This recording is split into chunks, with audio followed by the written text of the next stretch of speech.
নমস্কার বন্ধুরা, নিত্য নিত্য চ্যানেলে সবাইকে স্বাগত। আজকে বানিয়েছি ঝিঙে পোস্ত। একদম অল্প সময়ে ঝিঙে পোস্ত, খেতে খুব টেস্টি।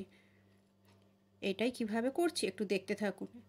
হাতে যদি টাইম কম থাকে আপনারা এইভাবে বানিয়ে নিতে পারেন। প্রথমে আমি গ্যাস জ্বালিয়ে কড়াই বসিয়ে দিলাম। কড়াইটাকে ভালো করে গরম করে দিয়ে দিলাম সর্ষের তেল পরিমাণ মতো। ভালো করে সর্ষের তেলটাকে কড়াই বুলিয়ে নিয়ে এবার ওতে দিয়ে দিয়েছি আমি কালো জিরে ফোড়ন হিসাবে আর একটা কাঁচা লঙ্কা। আগে থেকে কেটে রাখা আলুগুলোকে দিয়ে দিলাম। এবার একটা বড় সাইজের পেঁয়াজটাকেও কেটে নিয়েছি, ওর সাথেই দিয়ে দিলাম। এগুলোকে আমি কিছুক্ষণ নেড়ে হালকা ভেজে নেব। একটু দিয়ে দিচ্ছি পরিমাণ মতো নুন আর হলুদ।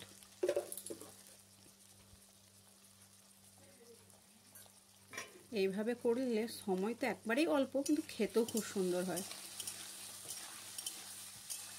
আমি একটু চাপা দিয়ে এগুলোকে একটু হালকা নেড়ে নিচ্ছি।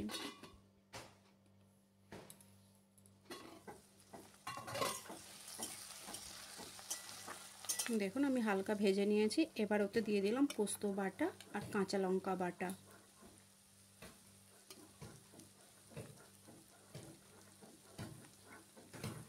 আমি এখানে অল্প অল্প মশলাই ব্যবহার করেছি, আপনারা চাইলে আরও মশলা অ্যাড করতে পারেন বা আরও বেশি করে পোস্ত কাঁচা লঙ্কা দিতে পারেন। হালকা আমি ভেজে নিয়েছি। আপনারা এতে হলুদ ব্যবহার করতেও পারেন বা নাও করতে পারেন। এবার আমি কেটে রাখা ঝিঙেগুলোকেও দিয়ে দিলাম।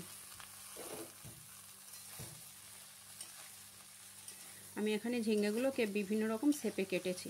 আপনারা চাইলে যে কোনো শেপে কেটেই এই সবজিটা বানিয়ে নিতে পারেন। এবার আমি চাপা দিলাম, ঝিঙে থেকে জল বেরিয়ে আসবে, ওই জলে আমার কিছুটা সবজি সেদ্ধ হয়ে যাবে। দেখুন কতটা কমে এসেছে। এবার আর একটু চাপা দিয়ে রাখবো, আরও ঝিঙে নরম হয়ে যাবে আর আলু আমার সেদ্ধ হয়ে যাবে ওই জলেই।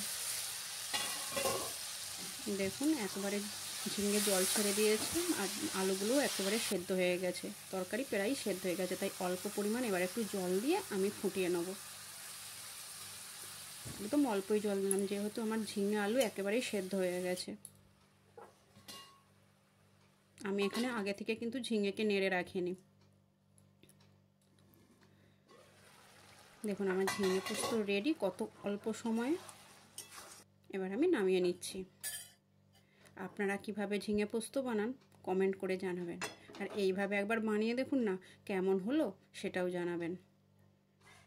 দেখুন কত সুন্দর দেখতেও হয়েছে আর খেতেও খুব সুন্দর হয়েছে। এবার আমি পরিবেশন করে দিচ্ছি।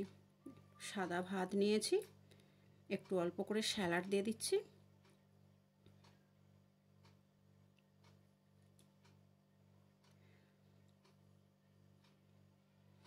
স্যালাডে শসা, গাজর, পেঁয়াজ আর এপাশে দিলাম লেবু, কাঁচা লঙ্কা। আর নিয়ে নিচ্ছি ঝিঙের সবজি।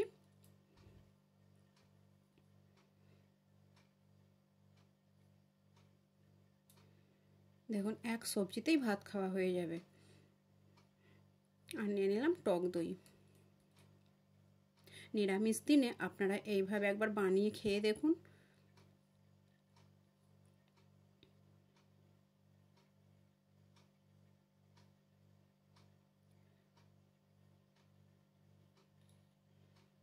ভিডিওটা ভালো লাগলে লাইক, শেয়ার, কমেন্ট করবেন। পাশে থাকার জন্য ধন্যবাদ।